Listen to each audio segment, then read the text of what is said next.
Hello and welcome to the second episode of Juggle Jabber. I'm at Cottbus Juggling Convention in Germany and I'm about to talk to Luke Burrage. Juggle Jabber. Hi, my name is Daniel and this is Juggle Jabber, the show where I interview jugglers in Europe about their expertise.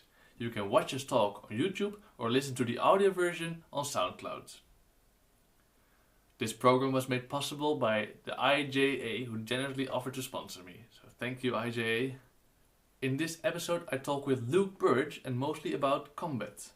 Luke is a professional juggler who mostly performs on cruise ships and he's a regular guest at juggling conventions, so you might know him from this. And he has many side projects like running the top 40, he hosts a vlog, he moderates many shows, and he's running Fight Night Combat. If you don't know what combat is, it's a game where two jugglers juggle 3 clubs and try to hit out the clubs of their opponents until only one juggler is left standing juggling a cascade. And Luke develops and maintains the ranking system called Fight Night Combat. And I find this very interesting, so we talk about this for half an hour. So if you're ready for it, I'm ready for it. Sit down and enjoy my conversation with Luke Burrage. We're drinking pineapple juice because you sent me a message saying, hey, we're going to have some drinks. Do you want beer? Do you want wine? Or do you want some juice? Like pineapple juice. And I was like, pineapple juice would be fantastic. One of my favorite juices. You know, I never ever had pineapple juice before in my life, actually. I just realized. Never. I did notice that you'd never had pineapple juice because when you poured the pineapple juice, you didn't shake it first. I did. Yeah, but this is not shaken enough. It's got not enough bits in it. It can tell it's a little bit. Don't worry about it. Okay. We can shake the last bit before we. No, that's fine. Let's move on to this. I'm also got a bit of a cold. So if I'm talking about my wrist and bites, it's because I've got a cold. Yeah, fair enough. Right. Thanks for joining us anyway. No problem. Like the last. So what's this topic of conversation for Juggle Jabber? Well, first thing, of course, where do people who watch this might know you from? Yeah. You've been around for a long time. Yeah, you asked me about that scene thing. Yeah, and you're like, well, how can you list the things that I've done? Because I've done quite a lot. Yeah. And I realized... That's an understatement, right? So. Yeah, I mean, if you've been around... I've been juggling for like 25 years now or something, so... or maybe longer. No, about 25 years. So, of course, if you've been juggling 25 years, everybody who's been juggling 25 years and is a professional juggler or is just, hanging around has done a lot and seen a lot. But I realized that what happens when people meet me, I can tell when they first got into the juggling scene, when they first started going to conventions or when they first got online, from what they think that I'm famous for. Yeah. So what happened is that people who knew me right back in the day, when I was one of like 4 or 5 jugglers who had a website and put videos of themselves and other people's juggling on the website, people go, oh, I know you from the Luke Burrage's thing on the net, which was my website back in like 99, 2000, or something like that. And then people go, oh, Luke. They meet me in a convention, they're like, oh, Luke, are you going to be hosting Renegade? And I'm like, okay, you got into, your first EJC was 2003, 2004, sometime around there, 2002, 2003, 2004. Because if people think I'm a person who hosts Renegade, I've literally not hosted a Renegade at an EJC since 2004. So as I go through what people know me for, and other people go, oh, juggling podcast, that's what they know me for, and me and Pola. Yeah. And the same thing happens to Pola as well. People will say some of her catchphrases, but because we haven't done the juggling podcast since 2008, literally 8 years ago when we did the last juggling podcast, loads of people in that time knew us from that or knew me from that juggling podcast, the interviews, kind of like this you were just saying before as well. Did 68 episodes of the juggling podcast, and they're all still there if you go to lukeburrage.com / I don't know, but juggling podcast, whatever, that kind of. They're easy to find. Yeah, so people know me from those different things and hosting shows on and like hosting open stages at EJCs and organising open stages at EJCs and things like that. We're at the Cottbus Juggling Convention in the sleeping hall now. So in case people are wondering what the kids are doing running around the background. I was going to mention it, but you don't really see the beds from here. No, I think this is pretty good. Yeah. So, but what did you want to talk? And those are just some things that I've got up to. But you had some more specific questions. Because now one of the things you're famous for here is definitely like the whole combat scene.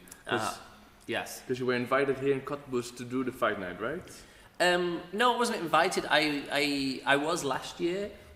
But this year I just decided to come down and organise it myself. I was thinking of taking part, but I didn't need to take part in the end. because Jochen came down and he took part. So I was like, I'll let him do this. No, the reason is because coming up is if we go back a bit, the combat, the fight night combat goes back to round about 2003, 2004, where I was organising combat tournaments. It was team combat tournaments, which were very popular. I did one at the two EJCs and the IJA festival in America and some other conventions, and it was team combat, so teams of 2 or teams of 3. And that worked pretty well. We ran it in the afternoon. It was kind of modelled after like the volley club tournament. So, you get together in the afternoon, spend a few hours, and you come out with a winner. But then Bob Carr, he didn't take that, but he kind of went, right, let's do combat in a different way. Let's just do one-on-one combat. We'll make it into more of a late night thing, and we get the top jugglers from the conventions, like the performers who have been invited to perform, get them to play combat against each other, make it more of a show, like introduce them like in a boxing or a wrestling match or something, get them to come in, one-on-one combat. Is it more entertaining than team combat? Yes, I think it is.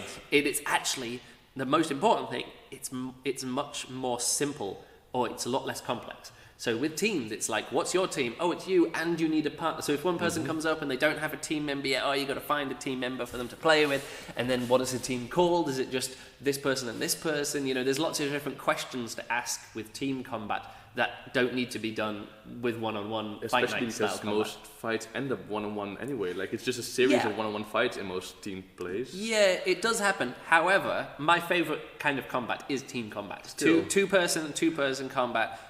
Fight against each other. We played that a lot in Berlin over the years. Less now because people got kids and families and jobs and things like that. But there was a like 4, 5, 6 of us who would every week, twice a week in Berlin get together, and we'd rotate round the different groups. There was me, Flo, Jochen, JJ and DJ Jochen, Rufus, Alex from Berlin. Eoin as well for a while, and and Niklas and lots of people in Berlin, and it was always we'd get together, we'd do some single group combat where everyone plays together to fight, like the first one to win 5 points, like when it gets through, and then we'd do games, the teams, and we'd rotate the team members round, always playing up to 7 points, 2 clear points wins, and we'd just do that all the time. That is actually my favourite kind of combat. One-on-one combat though is just like the most entertaining to watch. Like as an event, and it's the easiest to organise as an event. So after Bob and me running these tournaments for years, from maybe like 2005 through to it's been over 10 years. Yeah, it's been since 2005. But these tournaments only ever happened if I was at a convention or Bob was at a convention, and enough of our friends from Berlin or other people were just around and were like, oh, let's do a fight night. Oh, should we do fight night? Yeah, we'll do a fight night. But there was no way for other people... No, don't do that. They've got holes in them. These are very old conventioneering chairs. Look, this one just goes straight through. Oh, now I've got my hand stuck. Okay, so it was... These fight nights were only happening when me and Bob were there, and there was enough people that were like, oh, let's put it together, and there was no set structure. It was like whoever turned up, oh, do you want to be in the fight night? Yeah, and then we'll have like 9 people, and you're like, 9 people want to sign up. How, and it was always like mismatched and not working, the tournament structures, but also it was very exclusive. Like, so people, if you were a good combat player and you wanted to take part, sure, you could take part, but we'd have had to have seen you play combat late night at an EJC, in those big things. Kind of people play for, and we go, oh, you're pretty. Oh, we should get him in to do the thing. So all of these events were invitational only, and just like who me and Bob and Jochen and Flo, like who we spotted and like, come in and do this fight night. So that's what it was for years. But then I realized, the tournaments are good, but often you'd get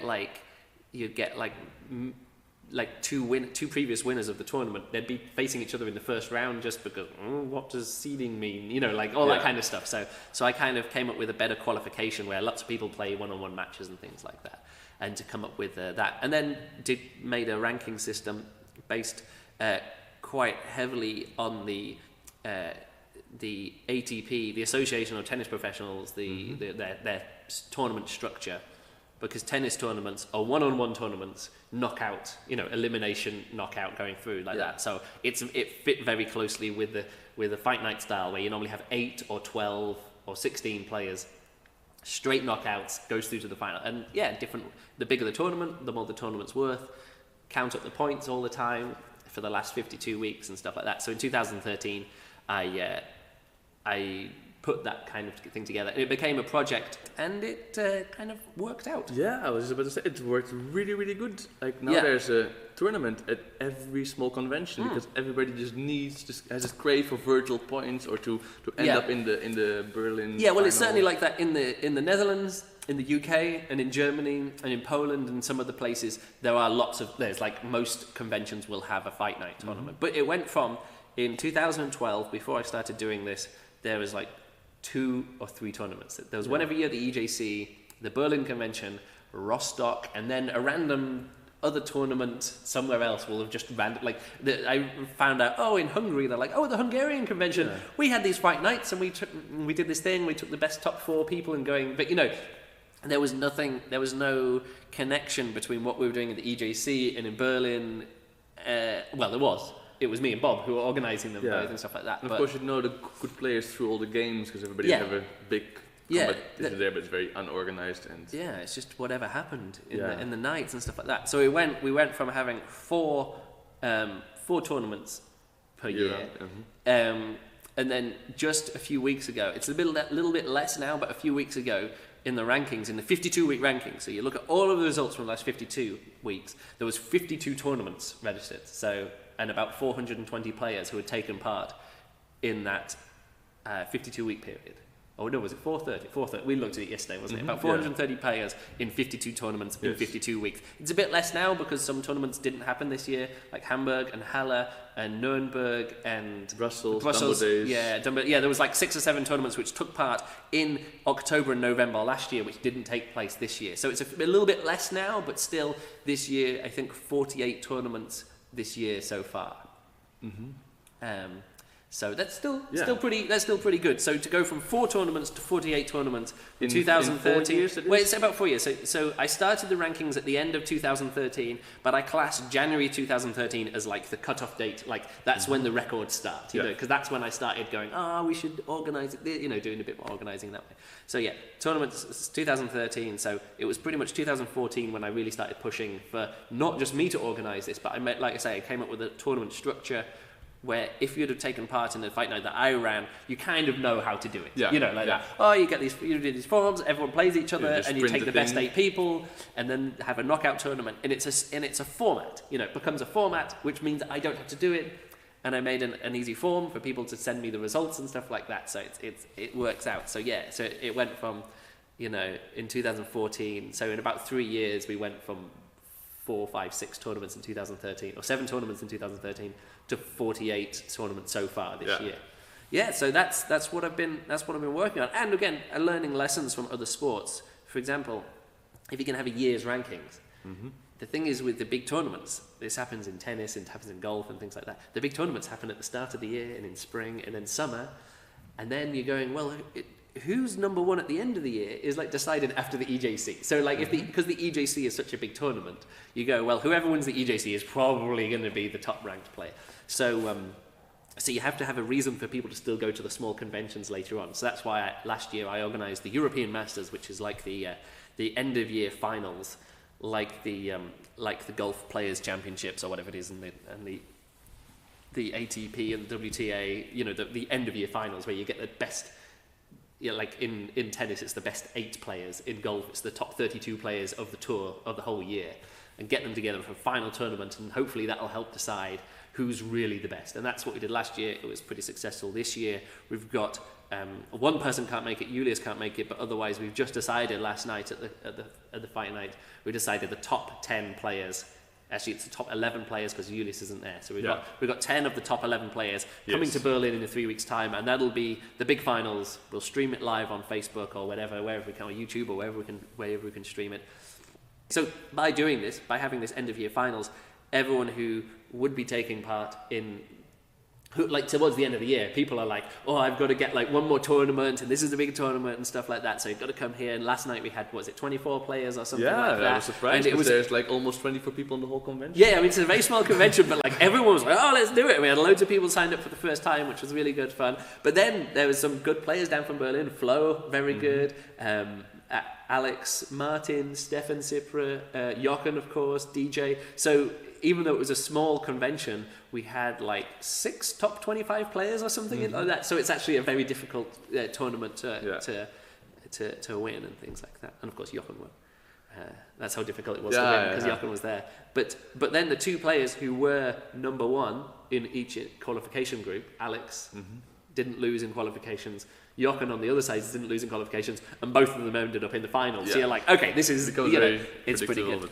So now that there's so many tournaments and so many new players happening, like, did the game change? Because it must have been different from 3 years ago now.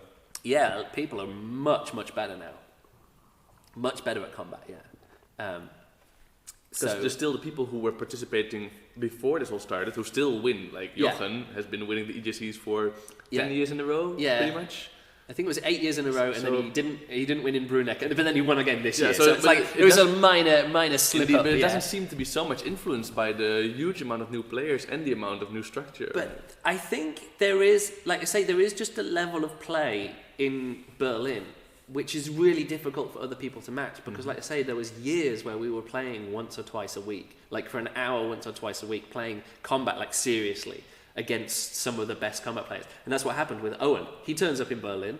Eoin, he was okay at juggling, not very good. And you said yesterday that you turned up at the same time. Yes, I arrived at the same time. So this was January 2012. I think he was there for 1 or 2 months, and we were at the same level of juggling, at the same level playing combat. Yeah.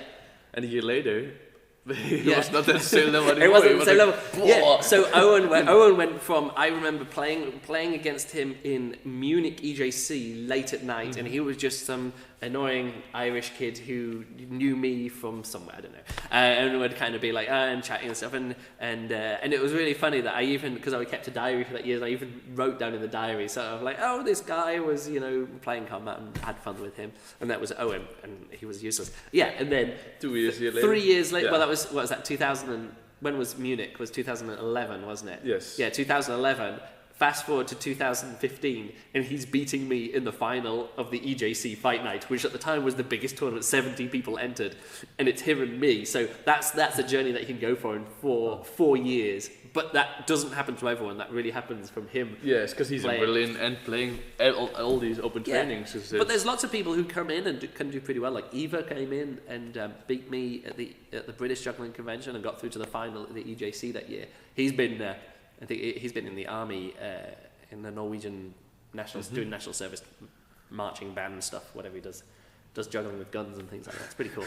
Have you not seen him? No. You should watch some of his videos. He does these marching, like he was in Edinburgh for the. I've seen gun jugglers, but I haven't seen. He does this spinning and it's like the marching stuff. Yeah, I know what you mean. And he's a juggler, so he's the guy who goes out the front and does the spinning thing. So anyway, he's been doing that for the last year and a half. So he's not been doing much combat. But he came to one tournament this year. The Dutch Juggling Championship came in, won it. Yeah. That's his only tournament this year. Yeah. He's unbeaten this year, without any Berlin experience. Yeah. What I think I'd like to do, my only ambition in combat is to win the EJC, because I've been in 7 or 8 finals now, whatever it's been now. I can't even keep track. I've lost so many times to Jochen in the final. I lost to Jay Gilligan twice in the final, and to Eoin, so I've lost to Jochen 5 or 6 times in the EJC final. So I've come second 8 of the 12 years it's happened, or whatever. Besides the years that Alex got second, so Alex got second twice.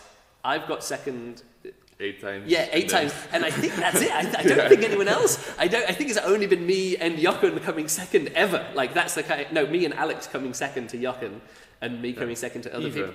Eva came second. Oh yeah, so that's it. Yeah. So there's been 3 people who've come second ever. But I've never got over that edge. So what I'd like to do is I'd like to win the EJC, and then I will retire from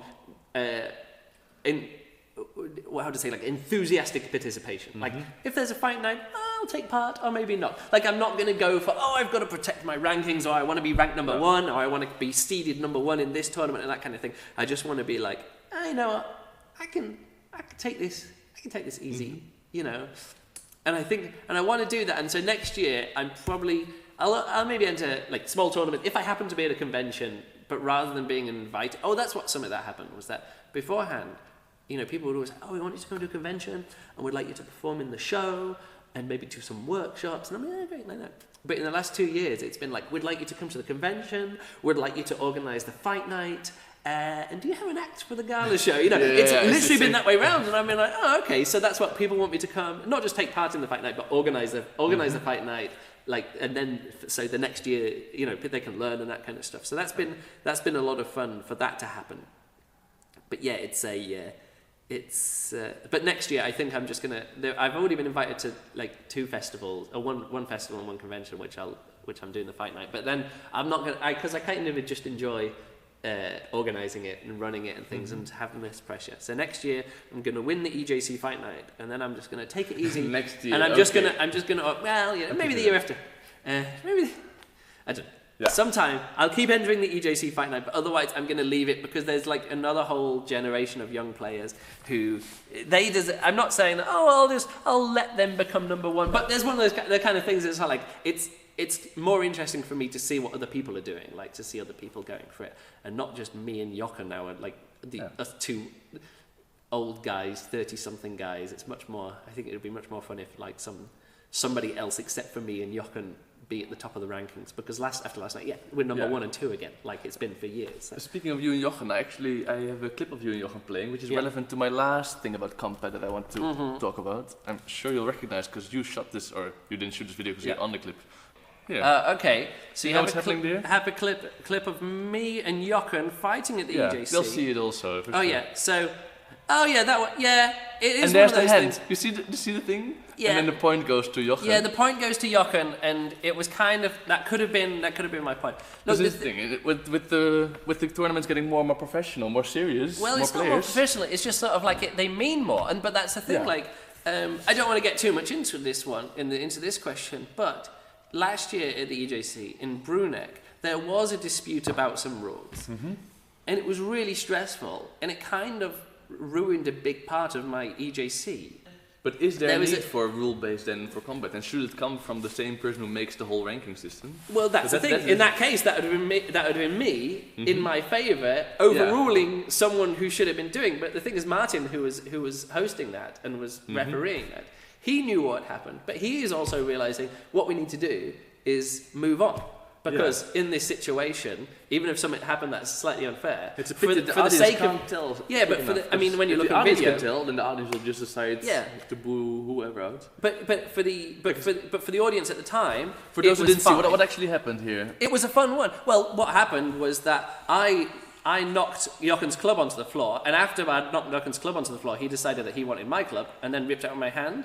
And pulled it away. So he made a steal after he already dropped out. I knocked his club onto the floor. His club was on the floor, and then he was like, "I'll take Luke's club." I mean, he didn't do it on purpose. Or it's not like he did it on purpose. But like in the spur of the moment, he's like, I knocked a club, and he went like that, and he grabbed my club, and then was like, "Oh, a club, great." Because it goes so fast. Like and it's maybe so fast. Jochen didn't even see it. And that's the thing. You have to have a balance of how serious are you going to take this.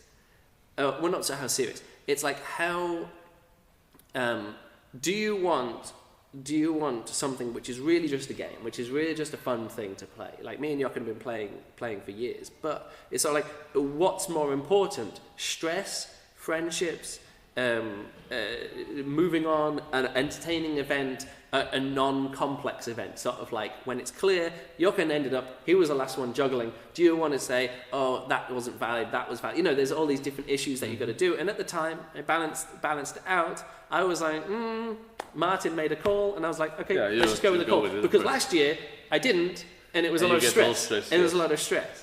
But as we go along, just organise it. And actually, that's one of the reasons why I'd like to step back and actually do more organising. Because I would love to be, like, maybe not so much hosting this, but actually being the final referee and say, no, this is not good. And there's some referees who do this, who have seen somebody do something, and they've gone, actually, no, you're not having that point. Yeah. The other person's having that point, or nobody gets a point. What's the guy in England called again? Because he takes himself serious, no? I use that as an example. Eoin, who did that one like that, and Eva did this attack where he dropped, and then there's a club in the air, like against John Pete, I think it was. There's a club in the air, and he jumps up and grabs that club again, and Eoin is like, yeah, it was amazing. It looked fantastic. You ended up juggling 4 clubs, but like they weren't your clubs to juggle at that point. And he's like, so you get the yellow club, you get the yellow card, you don't get that point, and let's keep. So we just need Giant to come over to the EJC. Yeah, right? I mean, but the point is, you just got to get someone who both kind of understands the game enough to be willing to be judging and not taking part. Indeed. And also with a strong enough personality and a strong enough conviction to say, this is the way it's going to go. And just say, no, I know it's right. I know and also, if you look back on video, you'll know I'm right because the video evidence will show I'm right. So I think that was a deep dive. That on was combat. a deep dive, and I'm sure all the combat players around the world will enjoy. Yeah. But you've been known for much more than just a combat thing. We started with the known for thing. Another big community project is going to start soon again, the Top 40.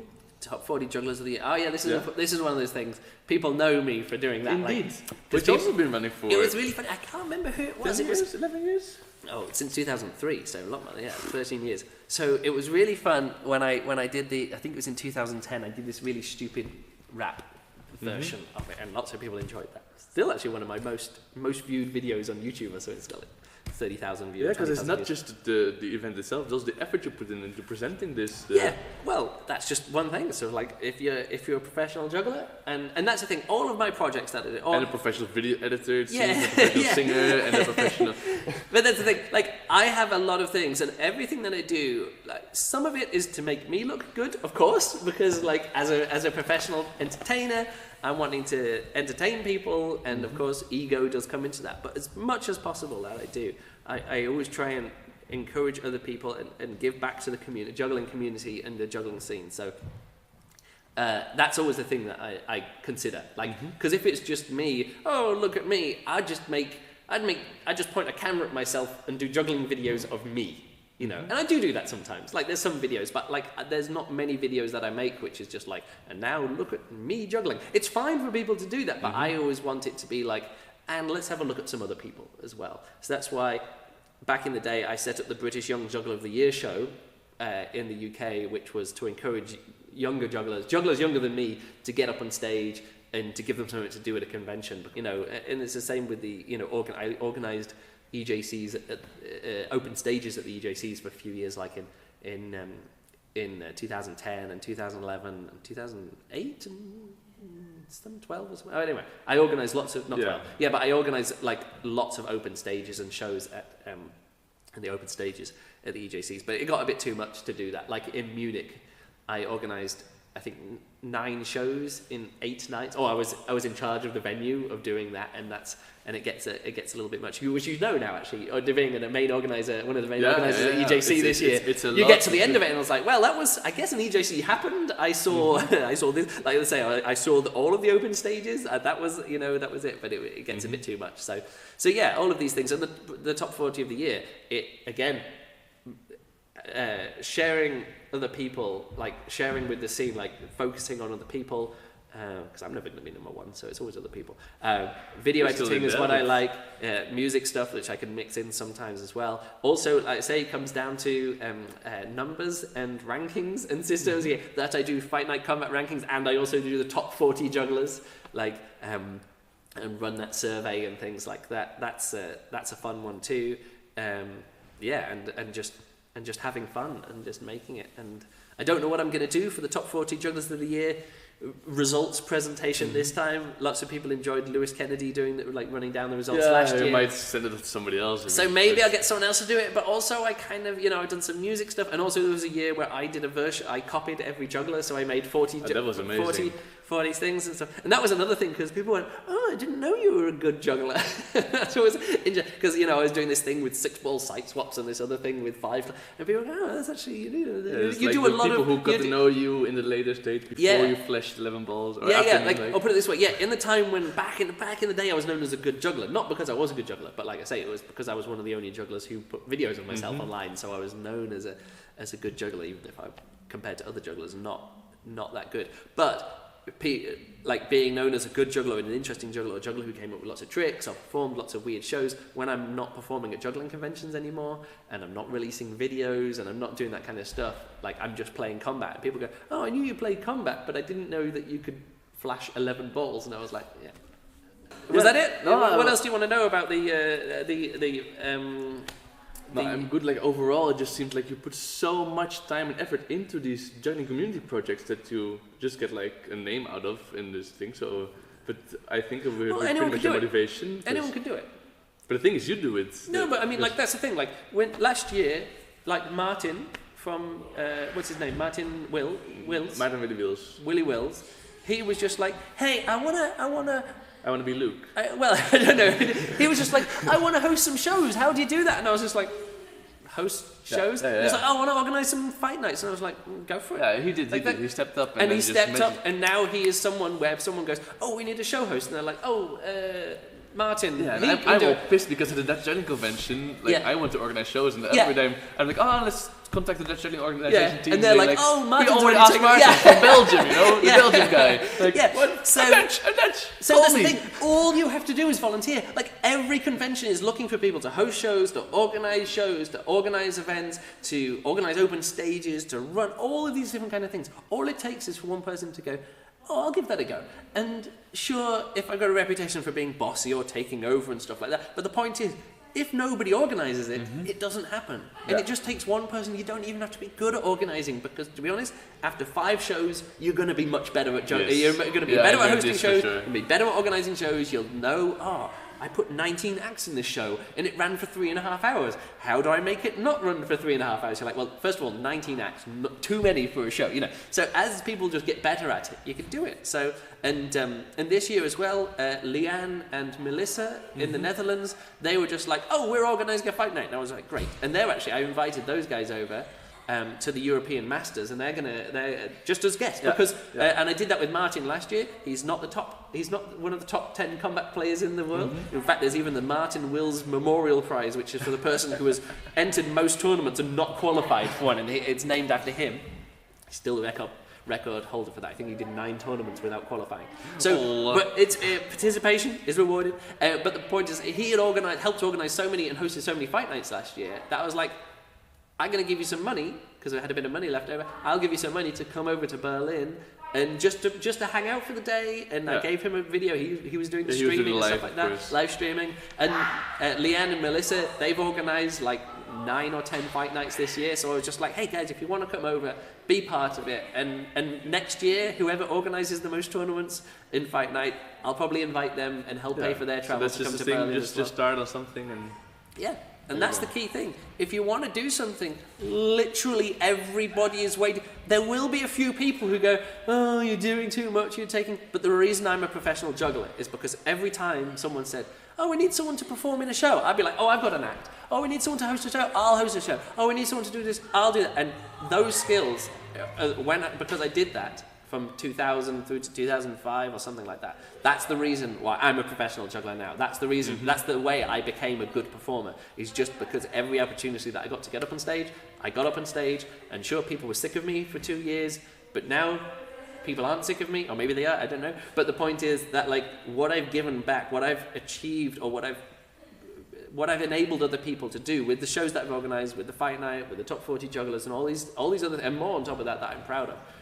What I've let other people to do has been totally worth me being annoying on stage and not being very good at hosting shows for a few years. And people going, oh, Luke should shut up. He's always on stage. Like, for the people that I pissed off 15 years ago, for the amount of people that I've helped and encouraged to juggle, I think it's worth it. So get on stage, piss people off, be the annoying person who gets on stage all the time. In a few years' time, people will be like, oh, we need someone. This guy, you know? I think that worked out pretty well. So, and that's not just me, I see it happening with other people as well, so I think you can do it. If people who've been watching this want to find out more about you, where should they look? Because you're all over for sure, but what's your favorite spot on the web? YouTube is a good place. You can follow me on YouTube. I post lots of juggling videos, combat videos as well. I'm starting to do a bit more vlogging now. I used to release videos where it was just me talking to the camera. But that was, weirdly, it was kind of before vlogging, video blogging was a thing. I mean, it was a thing, but it was too difficult to be a thing. Like, you know, people wouldn't want to be, oh, I'll watch a 10-minute video of somebody talking to camera about something. Of course, those videos were popular. I had one about me talking about a costume, about me packing my case, about me making colour-changing rings, about some clubs and stuff. And it was weird. It was only when like this year, when I was thinking, oh, I want to maybe thinking of getting back into doing more of those things, a bit more regularly, you know. So it's not just my channel isn't just combat videos and other juggling videos. You know, so there's a bit more like 10-minute videos of me, doing stuff, and I thought, well, I'll get back into it. And then, of course, as soon as I started looking back through, YouTube was like, hey, you've done all of these videos in the past. And I was like, yeah, I've got like 150 videos, or maybe more on YouTube, and quite a few of them were me like doing workshops to the like talking. Oh, these are all the clubs that I have in my house, and I go through all the different clubs and talk about those kind of things.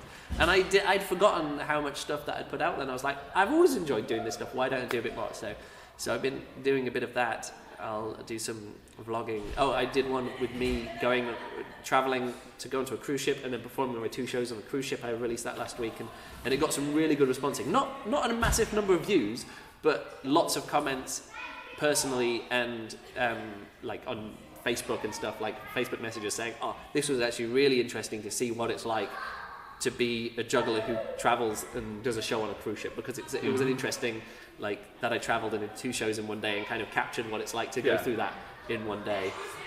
So that's a vlog people can watch. That's what I'm thinking of doing at the moment. Of course, you can follow me on Twitter, Luke Burrage on Twitter. On Instagram, I have not posted there in the last few weeks very much, but you can follow me on Instagram.